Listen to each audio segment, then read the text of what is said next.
Study Hour. I want to welcome those who are watching on TV or online and some on satellite around the country. I'm really excited because this quarter we're getting into a study on Daniel, and today we actually dive into Daniel chapter 1. And if you don't have one of these, and this is the study guide, the outline we use.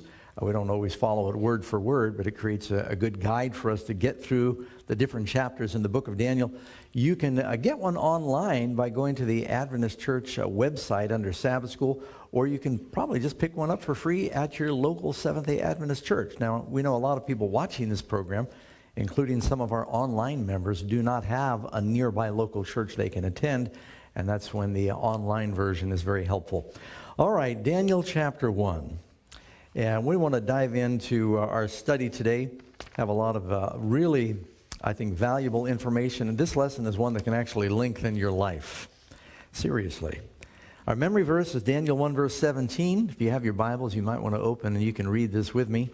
Daniel 1:17, here it's in the New King James Version. Are you ready?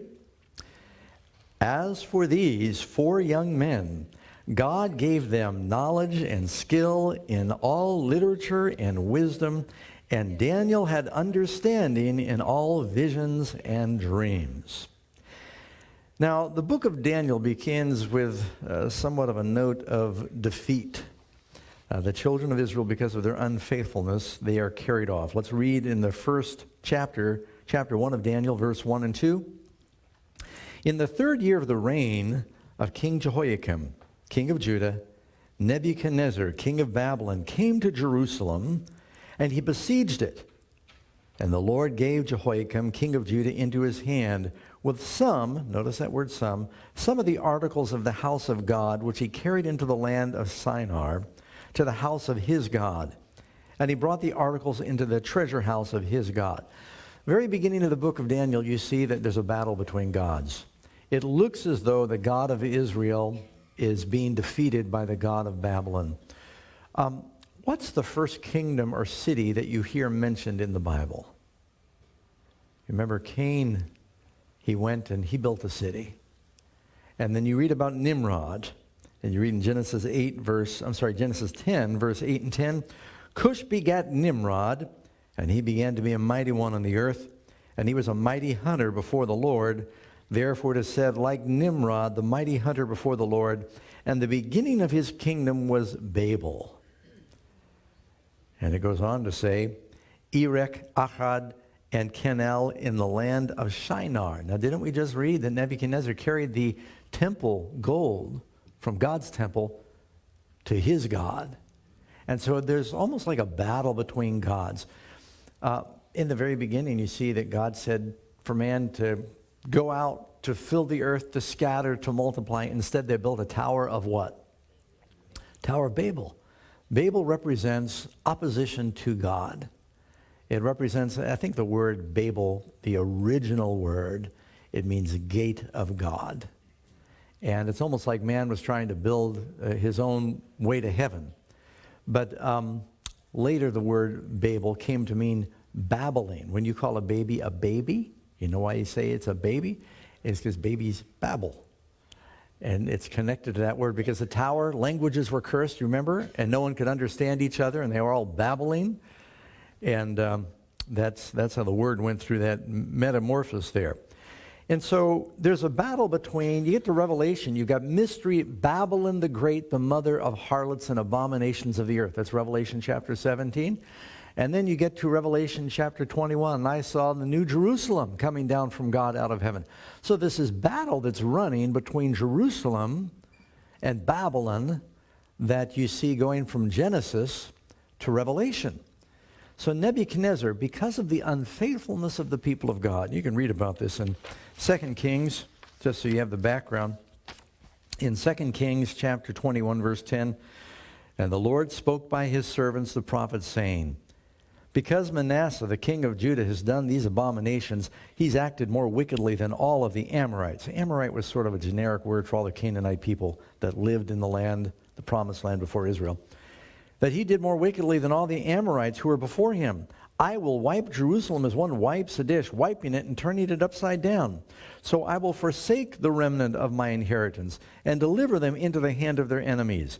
And they shall become victims of plunder of all their enemies, because they have done evil in my sight and have provoked me to anger since the day their fathers came out of Egypt to this day. And so because of their unfaithfulness, Nebuchadnezzar came, and during the time of the first captivity, the first group that was carried off, he didn't destroy the temple, he didn't burn the temple, he didn't take everything out of the temple. He took some of the articles from the temple. Jehoiakim eventually surrendered.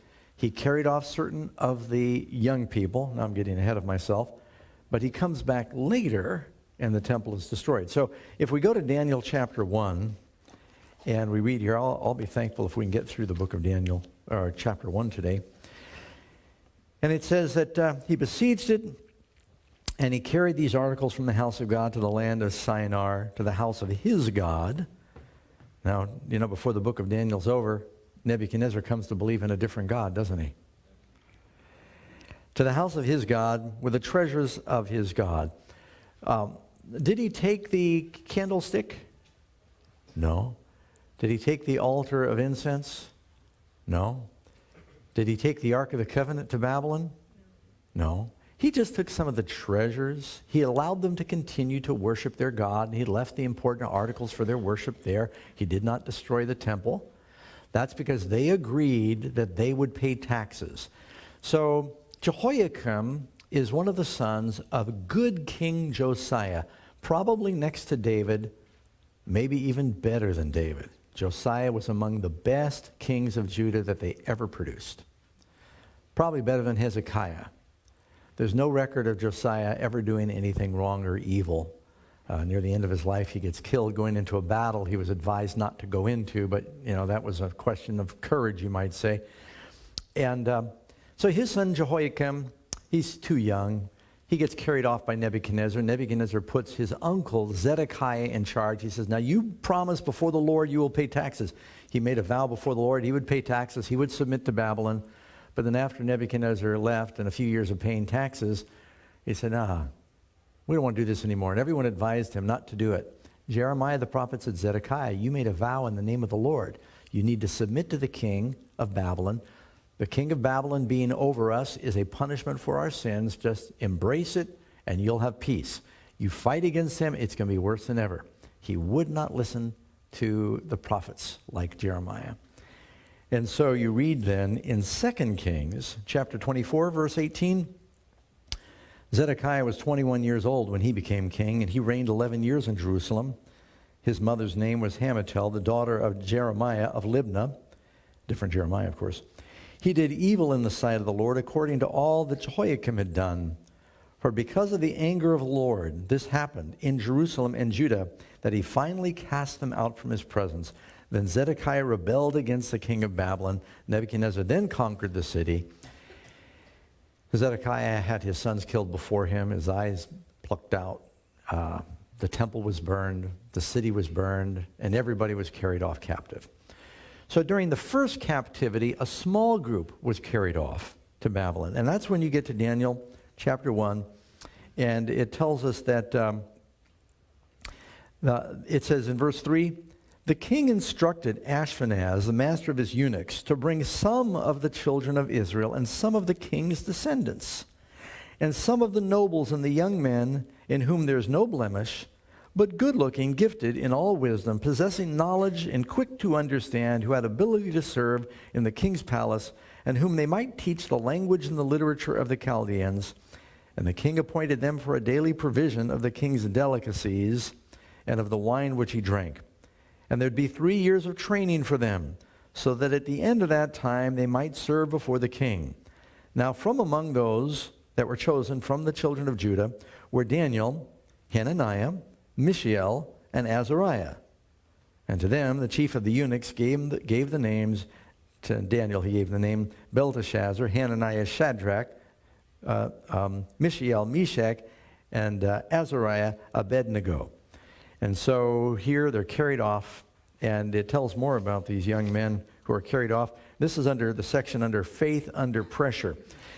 Do you remember in Isaiah 39, Hezekiah became sick? He prayed that God would heal him. He had a terminal illness, but he prayed that God would heal him. He wept and he cried, and Isaiah was sent back to Hezekiah. He said, all right, you're still terminal. By the way, we're all terminal. Did you know that? He said, but I'm going to prolong your life.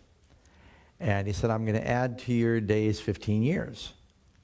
And during that time, Manasseh's born, and who turns out not being such a good king. But God makes the sun go backwards as a sign that he's healing Hezekiah. And the messengers come from Babylon, and Hezekiah is so excited that messengers are coming from Babylon. They want to find out about the God that did this miracle. And instead of Hezekiah talking about God, he talks about himself. And he says, wow, I'm honored. Messengers from Babylon, that's the center of intelligence and studies, and I want them to be impressed with me. And he shows them all of his treasures and his armory and his perfumes, and he shows them everything, but he doesn't talk to them about God, unlike Solomon when the Queen of Sheba comes.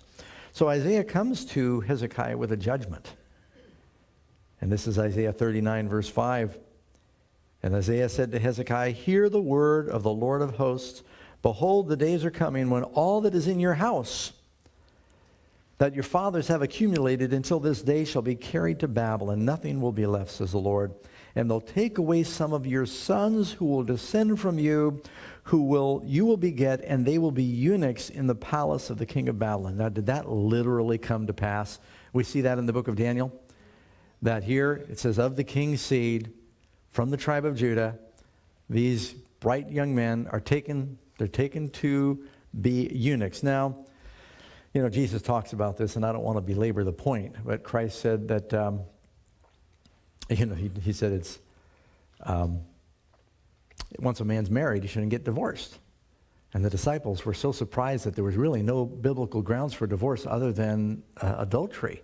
And one of them said, it might even be better not to get married. And Jesus said, it seems strange that they would think that, it's impossible to be faithful. And Jesus said, well, there are some people that are eunuchs because they're born that way, and some people are made eunuchs of men, and some people choose to be eunuchs. Paul may have been in that third category. He just chose not to marry. And then there were people who are made eunuchs by others. And it was common in ancient times that if you were a king and you had a harem with many wives, you wanted your wise men and your counselors and people that took care of the women. They went through that surgical procedure to make sure that all the king's children were indeed the king's children. I think you all understand what I'm saying. And you never hear about Mrs. Daniel or Mrs. Hananiah, Meshach, and Azariah. So because they were to be focused on their studies, then they went under that procedure. And so that, of course, in itself must have been humiliating for any Jew. Important thing for them was children and to have seed, and hopefully maybe even the Messiah would come through your descendants. So then we hear that the chief of the eunuchs, one who's in charge of these young men that are going through this training, the idea is Nebuchadnezzar was a very smart king. And as he conquered, he realized he needed to organize. Education was very important. Alexander did that too, but he got some of it from Nebuchadnezzar. Alexander established libraries and schools, and he was, perpetrating the teachings of Plato and Aristotle. And Nebuchadnezzar believed you got to educate. Babylon was a center of learning. It was, remember, the Magi that were studying the heavens. And they weren't just all astrologers, they were astronomers. And so he said, look, I want to have some of the Hebrews in my court. I've conquered all these people. I don't know their language. I don't know their customs. I need representatives that will be trained, get the brightest and the best young men with the most potential, and they need to be good looking because they're going to be in the palace, and the king doesn't want to look at anything that might offend. And so he says, get the brightest and the best and bring them in that they can stand before me, and we can be trained. They can be intermediaries with their own people, and maybe there's some bright ones that could be part of the council to help advise for different problems. And so that was the custom. Well, if they're going to be trained in the king's university, then they'll be fed from the king's cafeteria. And so they were told, you're going to be able to eat from the Babylonian banquet. And so it said, you'll teach them the language and the literature of the Chaldeans, and the king appointed them a daily provision of the king's delicacies. This is the nicest food. It's from the king's store. And the wine which he drank, and this is a 3-year training program. How long did Jesus train his disciples? 3.5 years. And it's a 3-year training program that at the end of that time, they might serve before the king. And then again, it mentions that these 3 are chosen, except there's a problem. It says that, and someone is going to read this for me. Who's got, Dan, you got a microphone there?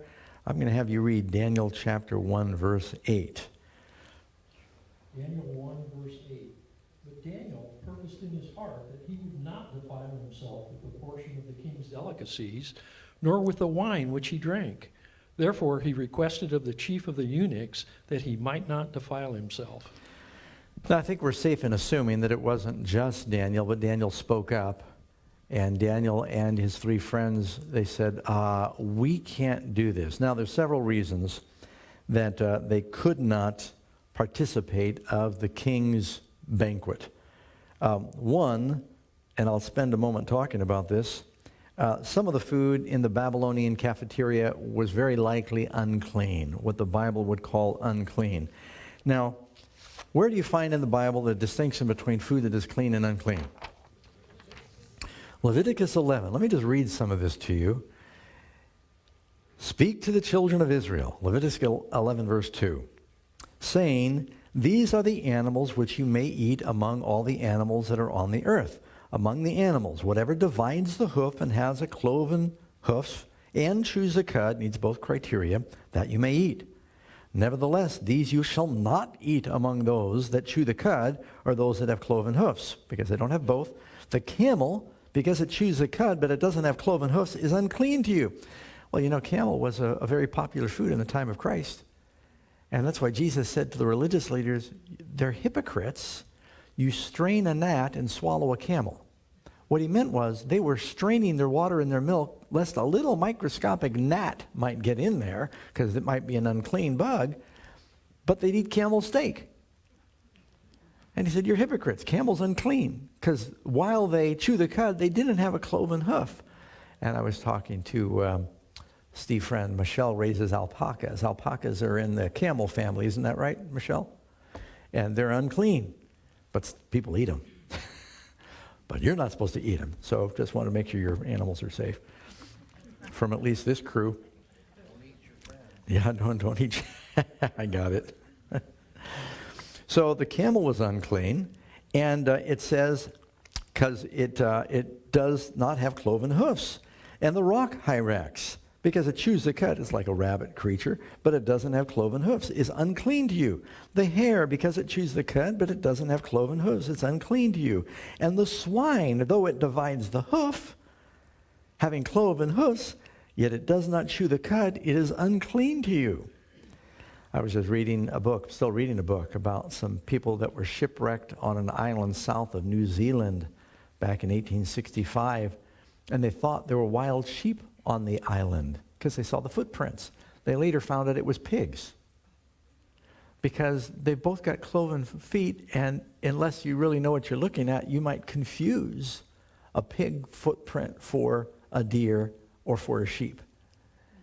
But a pig is very different from a sheep. It does not chew the cud.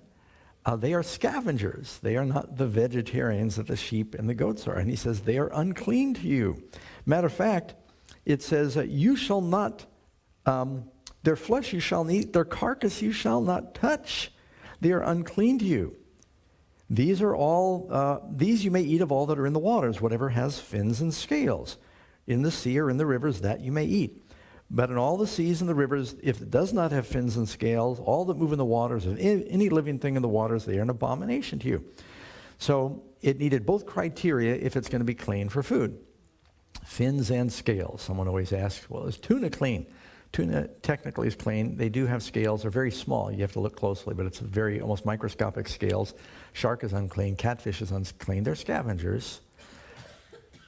Snails are unclean. Escargot. Your crab. I used to love shrimp cocktail before I knew this truth. Lobster, used to catch my own lobster. Crawdads I've eaten. They're all scavengers. They're unclean. We have one president that actually died. I can't remember, was it Harding? Who ate contaminated shellfish, and he got sick and died from it. Yeah, God says don't do it. And then for the birds, it tells us, he gives us the names of the birds. And these you shall regard as an abomination among the birds. They shall not be eaten. The eagle, the vulture, the buzzard, the kite, the falcon after its kind. These are the raptors. They're birds of prey. Every raven after its kind. Ravens, the corvad, they're omnivores. They'll eat anything. The ostrich, the short-eared owl, the seagull, the hawk after its kind, the little owl, the fisher owl, the screech owl, the white owl. That's just all the owls. The jackdaw, the carrion vulture, the stork, the heron after its kind, the hoopoe, the bat. People ask, swan, duck. They're in that category. They're unclean. So the two rules for the animal, cloven hoof, chew the cud. Two rules for the sea life, fins and scales. The rule really for the birds, if you want to simplify it, is if it's a foraging bird. Now those are the birds that are your chicken, your quail, your turkey, your dove, technically sparrow. I mean, the Bible says are not two sparrows, but I mean, the very poorest people might offer a sparrow in the temple. You can never offer an unclean animal in the temple. It was an abomination. If you were to bring a pig to sacrifice, that would be the highest insult. And matter of fact, there's an adage, if you're going to talk about someone who doesn't understand the culture, you say they brought pork chops to the bar mitzvah. That's talking about someone who just doesn't understand. You don't do that. And so, because they're unclean. So one reason that Daniel and his friends couldn't eat these foods is because the Bible says they're unclean. Now someone might say, well, that's because those are the laws for Jews. We don't have to worry about that today. Oh, really? How many here related to Noah? Oh, I think that's all of you. If you're not, we'd like to talk to you later. You had some relatives that survived the flood. But everyone's related to Noah. Did God make a distinction between clean and unclean foods for Noah? He did. Everyone says the animals all went in the ark 2 by 2. Not exactly. The unclean animals went 2 by 2 because those unclean animals didn't need to worry about being eaten during their voyage. But the clean animals were taken by 7 because they could be eaten and they were used for sacrifice afterward. You could not eat anything that could not be used for sacrifice. By the way, your body is the temple of the Holy Spirit. And whosoever defiles that temple, him will God destroy. That's the New Testament. Some people say, well, so it's not just for Jews. Unclean and clean food was for all people. Didn't Peter have a vision where God declared all foods clean? He did have a vision. God did not declare all foods clean. Peter, in interpreting that vision himself, he had this vision where all this big sheet came down from heaven, all these creatures in it, clean and unclean. And God says, arise and eat. Peter says, not so, Lord, I have never eaten anything common or unclean. Now that by itself tells you something. That means that this is Acts chapter 10, which is taking place, probably 6-7 years after Jesus has ascended to heaven. Peter still says, I've never eaten anything common or unclean. Jesus never told him it was okay. Peter's protesting against the vision. 3 times the sheet comes down. He never takes anything from the sheet and he never eats it. It's a vision. You don't eat visions, right? Unless you're in the spirit like John when he's being told to eat a book. But he never eats anything. And then when he's wondering what the vision means, 3 Gentiles come knocking on the door.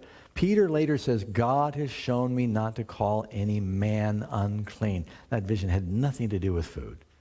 It had to do with taking the gospel to the Gentiles. Some people have used that to say it doesn't matter what a Christian eats anymore, which is really absurd because intelligent people know that God is not mocked. Whatever you sow, you're going to reap, even if you're not even talking about clean or unclean foods. If you eat a lot of cholesterol, you're going to reap a heart attack. If you eat a lot of sugar, you're going to reap obesity. You're going to reap what you sow. Anyone knows it matters what you eat. So for a Christian to say God doesn't care what we eat is really ludicrous when you think about it. Of course he does. He wants us to be wise about that. How did Eve get in trouble? Does God care what we eat? The whole world is in trouble now because someone eats something they weren't supposed to eat. God said, eat from that tree, don't eat from that tree. God has never taken away the health laws. The Jewish stomach is exactly like your stomach.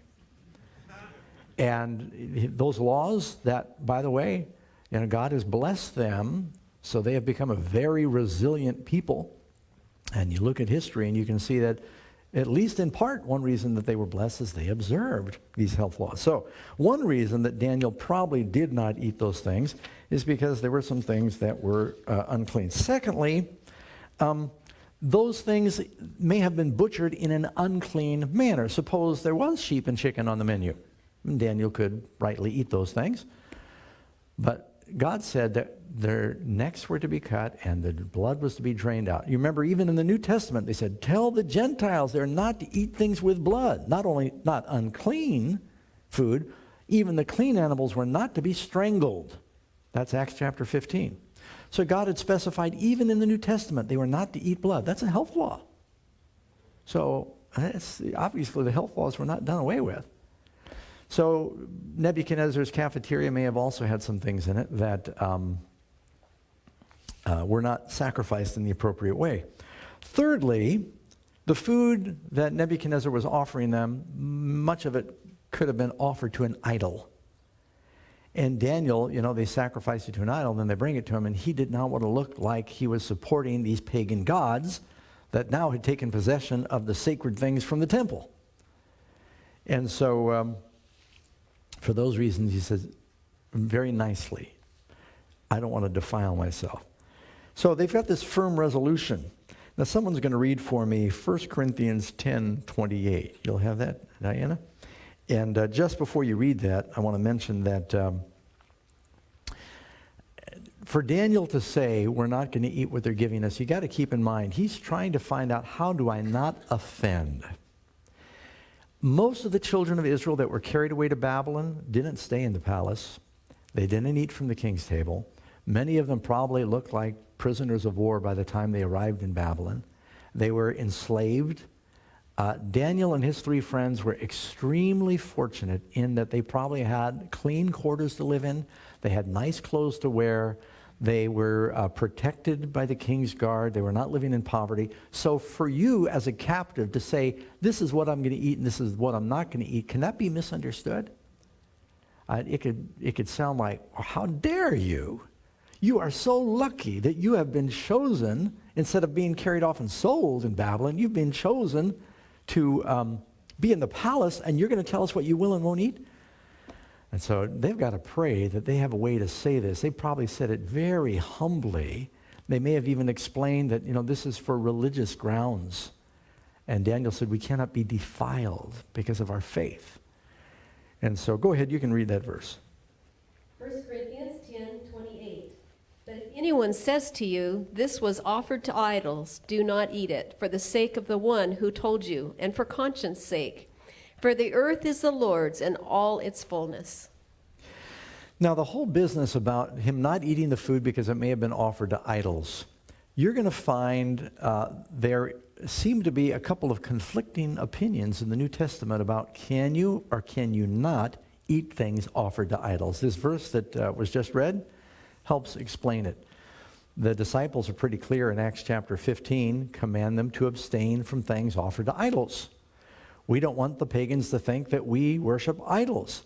Paul, a little later on, he said, look, you did not offer it to the idol. And you got to understand how it was back in Bible times. In the Greco-Roman world, there were thousands of different gods.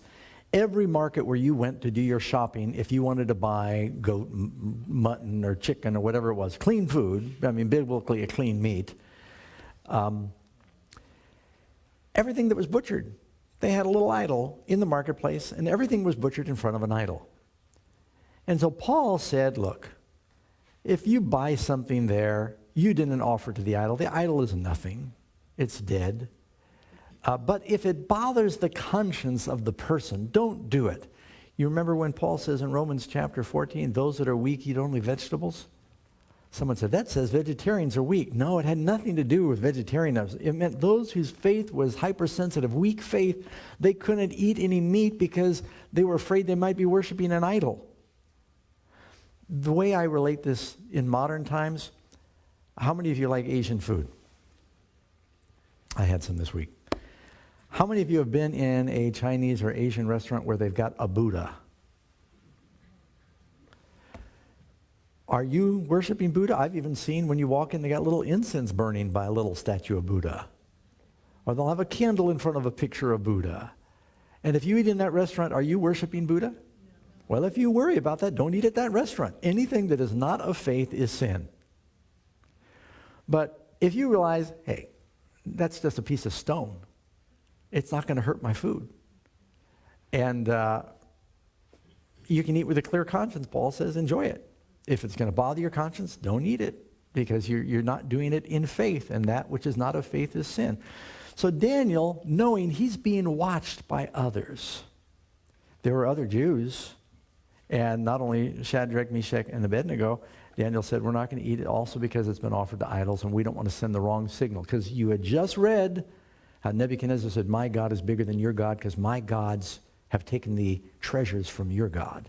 Now, of the things that were taken out of the temple, the ark was not taken. Now, this is a point in history when Daniel's first carried off, Nebuchadnezzar enters the temple, he takes some of the treasures. We just read that. He comes back later during the time of Zedekiah. He totally loots the temple. He not only takes all the gold and everything out of the temple, he takes the bronze pillars and breaks them in pieces because it's too big to carry. He breaks these, the Bible says these pillars are, they're like 40 feet high, and they're as thick as a man's hand all the way around. It's just a massive bronze pillars. He takes everything of value. Where does the ark go? Do you realize that from the time before Nebuchadnezzar and after Nebuchadnezzar, the ark is never mentioned? When they come back from Babylon after 70 years, it talks about the different articles that come back. It never mentions the ark.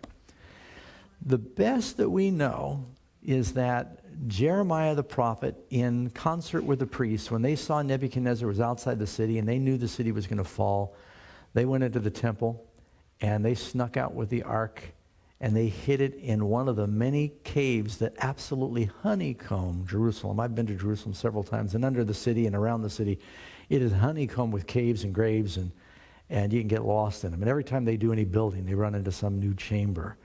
And it is probably still hidden there to this day. So that's what happened to the ark. So there's a battle going on between gods here.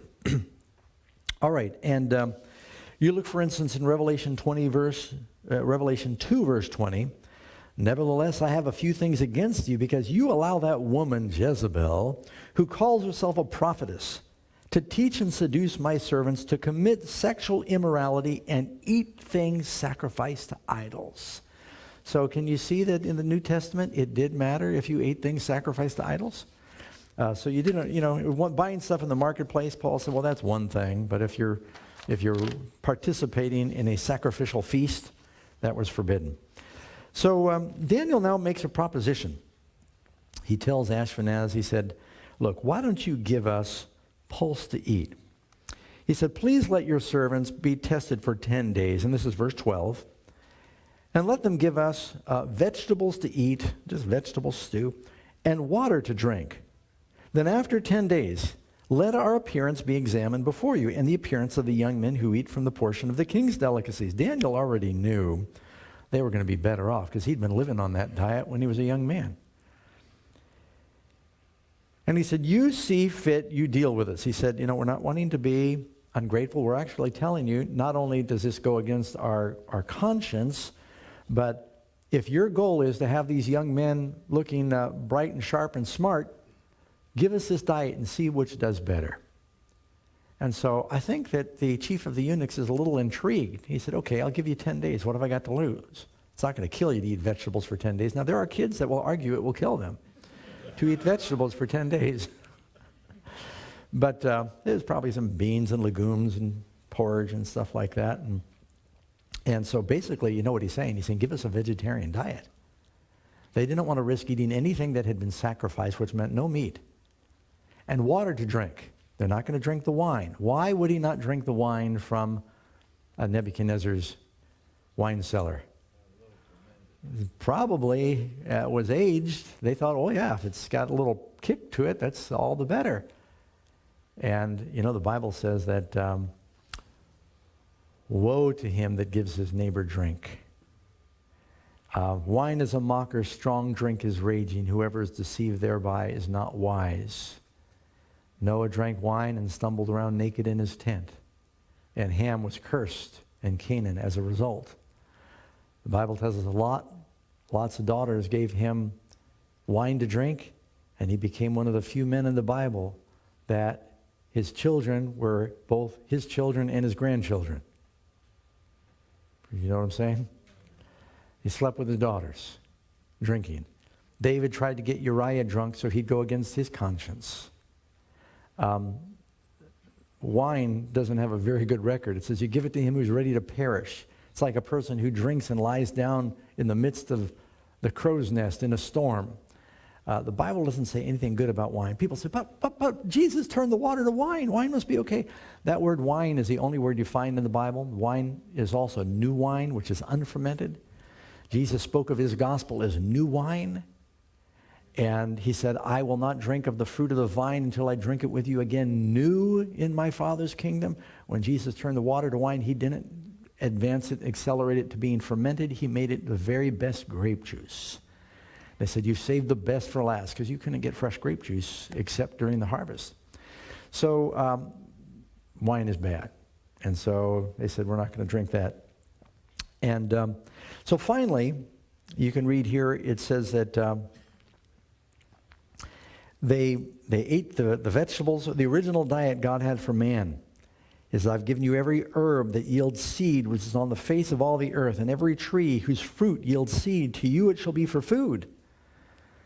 And so he gives these young men this diet. Now, I might mention here, it says they're unblemished and wise. Why were they chosen for their looks? Are good-looking people smarter than ugly people? I refuse to accept that theory. But does the Bible identify some people as good-looking? Many of them it identifies as good-looking, with a couple of exceptions, are actually godly. You've got Esther, says is good-looking. Joseph, Sarah, Rebecca, Rachel. Rachel was so good-looking that when Jacob kissed her, he cried. That's what it says. He lifted up his voice and he wept after he kissed her. Moses, Saul, David, Tamar. Now that's Tamar, the sister of Absalom. Absalom was also good-looking. Bathsheba, Abigail, Abishag, Vashti, Job's daughters, and of course Esther. So these different people, other than those people I mentioned, everyone else in the Bible was probably ugly. So there's hope for you and me. At least hope for me, sorry. And all right, so we need to move on here. Daniel makes up his mind that he's going to be faithful. And as a result of that, they're given this final exam. You can read in Daniel chapter 1, verse 18.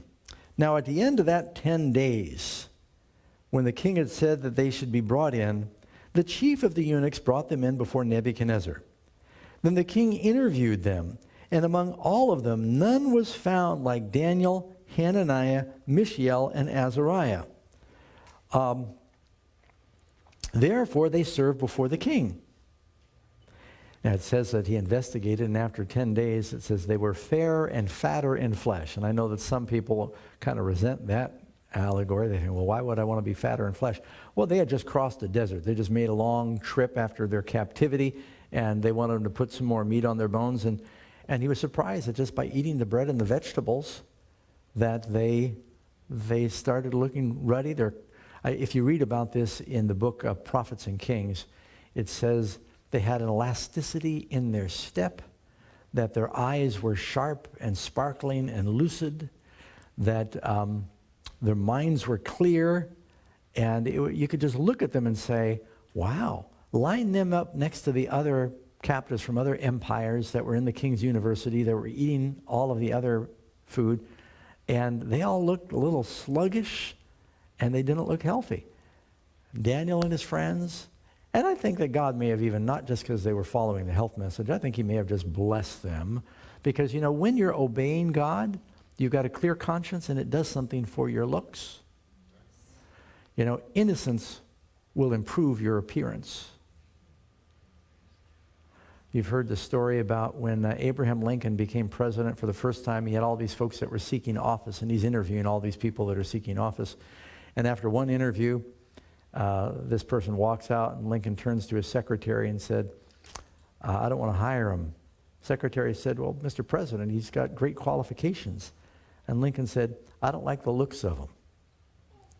And he said, Mr. President, you mean you're not going to hire someone because of the way they look? He said, you know, after a person's 40 years old, they're responsible for the way they look.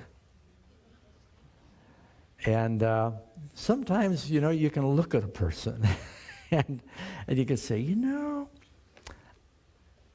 they don't look innocent. How many of you know what I'm saying? Amen. So I think just even the innocence, the relationship with God made them look better than the others that were eating from the king's table. And not only did they find them fair and flatter in flesh, you look at verse 20, it says, in all matters of wisdom and understanding about which the king examined them, he found them 10 times better. Now, how many days were in the test? 10 days. And how many times better does he find them? 10 times better.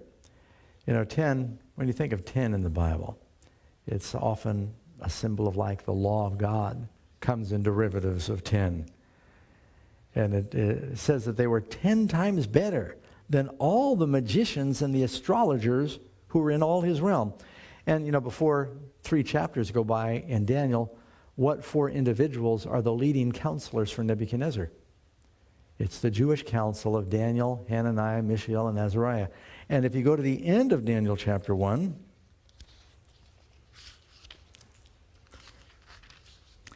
it says, thus Daniel, and let me see here, I want to say, yeah, all wiser than all the magicians and astrologers who are in his realm. Thus Daniel continued until the first year of King Cyrus. Now, you know that little footnote?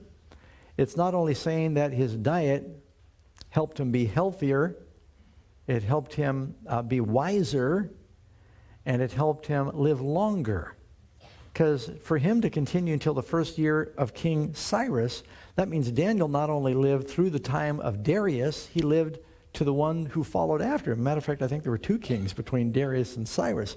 Daniel lived like 90, 100 years. We're not exactly sure how old they were. It says that they were to take young men.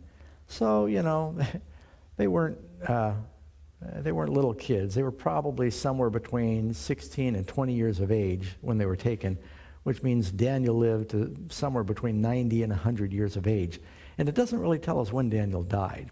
It means, because Cyrus reigned for many years, but Daniel lived into the reign of Cyrus. And so, Bible gives us lots of good reasons for following the principles of health that he has. Now, is it sometimes hard for you to practice the health message in a foreign land? I have people say, Pastor Doug, you know, first of all, I'm a vegetarian. I'm a vegan vegetarian. And I meet people that say, I don't think that I could not eat unclean meats because as I travel, what would you eat? I think, man, there's a million things you can eat in the world today. I travel all over the world. I managed to eat as a vegetarian. I managed to eat as a vegan vegetarian all over the world. It's actually getting easier. And some of the places where it's hard, go to Spain. Everything's like soaked in fish and meat.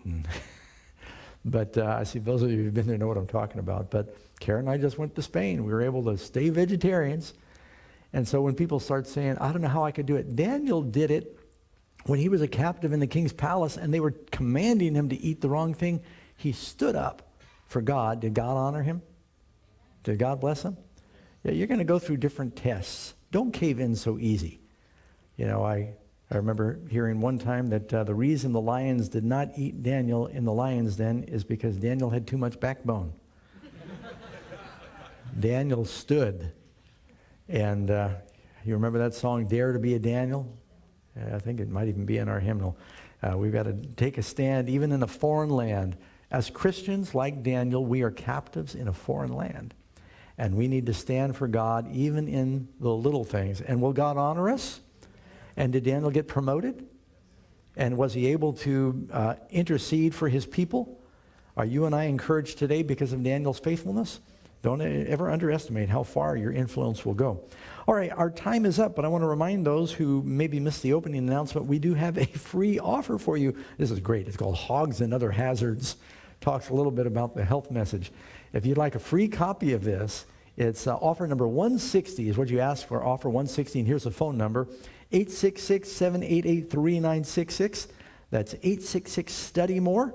And you can also get it online right now. You can text it anywhere in the world. Simply text SH136. You text SH136 to 40544. And I think you'll see that there on your screen. God bless you, friends. We'll look forward to studying more. Daniel chapter 2, great chapter, next week in our study.